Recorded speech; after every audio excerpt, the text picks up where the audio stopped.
अंधेरी शाम मेघालय के पहाड़ों पर छा रही थी और उसी धुंध में एक खौफनाक राज खुलने लगा था।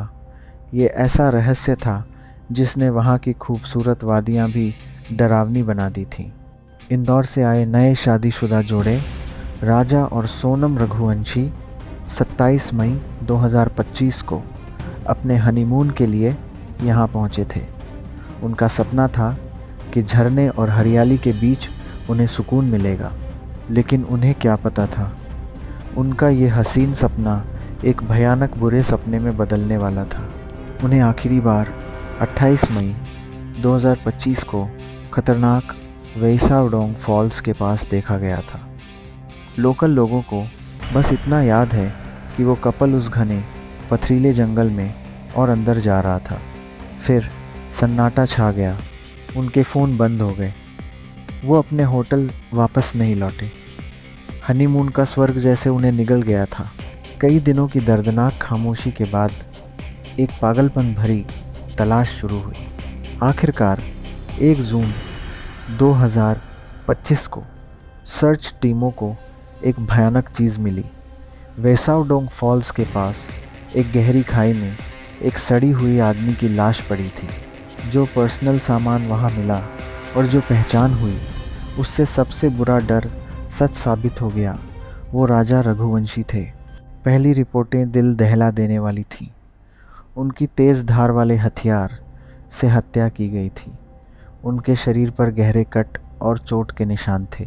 पास में ही हत्या का शक वाला हथियार और खून से सने कपड़े भी मिले, जो उस बेरहमी से किए गए काम की गवाही दे रहे थे। पर सोनम कहाँ थी? ये सवाल मेघालय की नम हवा में भारी बनकर लटक रहा था। इस सामने आ रही त्रासदी में जैसे एक भूत मंडरा रहा था। क्या उसे भी मार दिया गया था? उसकी लाश इस बेरहम जगह में कहीं छिपा दी गई थी? क्या वो भागने में कामयाब रही, अब कहीं खोई हुई और डरी हुई है? या इससे भी बुरा, क्या उसे किडनैप कर लिया गया है? या फिर एक खामोश फुसफुसाहट जिसे कोई सुनना नहीं चाहता था, क्या वो खुद इसमें शामिल हो सकती है? उसके घर वाले इस बात से सख्ती से इनकार कर रहे थे। इस उम्मीद से चिपके हुए थे कि वो अभी ज़िंदा है, बस खतरे में है। कहानी में नया मोड़ तब आया जब 5 जून 2025 को मवक्मा रोड पर खाई से कई किलोमीटर दूर एक रेनकोट मिला जिस पर खून जैसे निशान थे। क्या ये सोनम का था? फॉरेंसिक जांच चल रही थी। हर एक सेकंड टिक टिक कर रहा था, जिसमें उसकी किस्मत का जवाब छिपा था।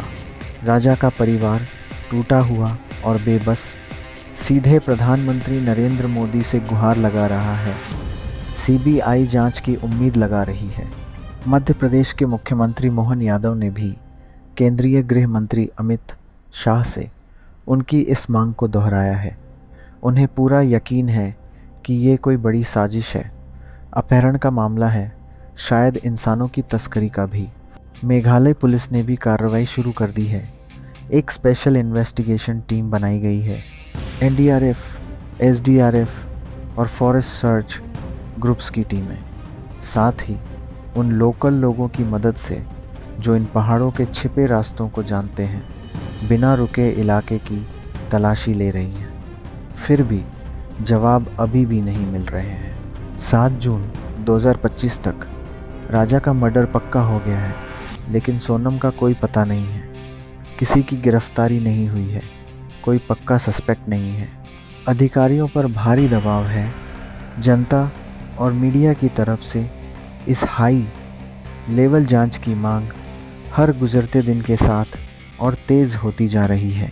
इस रहस्यमय घटना ने मेघालय के दूर दराज के टूरिस्ट जगहों पर घूमने वालों की सुरक्षा पर एक गहरा साया डाल दिया है। पूर्व सीएम मुकुल संगमा ने सरकार से अपील की है कि ऐसी भयानक घटनाओं को रोकने के लिए एंट्री पॉइंट पर सीसीटीवी कैमरे और जीपीएस ट्रैकिंग लगाई जाए।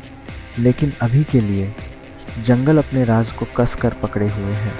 पहाड़ों की खामोशी में सबसे बड़े सवाल गूंज रहे हैं। राजा और सोनम एक ऐसी अनरेगुलेटेड झरने के पास क्यों गए थे, और वो भी बिना किसी गाइड या साथ के? अगर किसी से मिले थे तो वो आखिरी बार किससे मिले थे? क्या कोई उनका इंतज़ार कर रहा था उन्हें जाल में फंसाने के लिए? क्या राजा का मर्डर अचानक हुई हिंसा थी, या ये कोई लूटपाट थी जो गलत हो गई, या फिर ये पहले से प्लान किया गया कोई ठंडा खून का जुर्म था जिसका निशाना ये कपल था?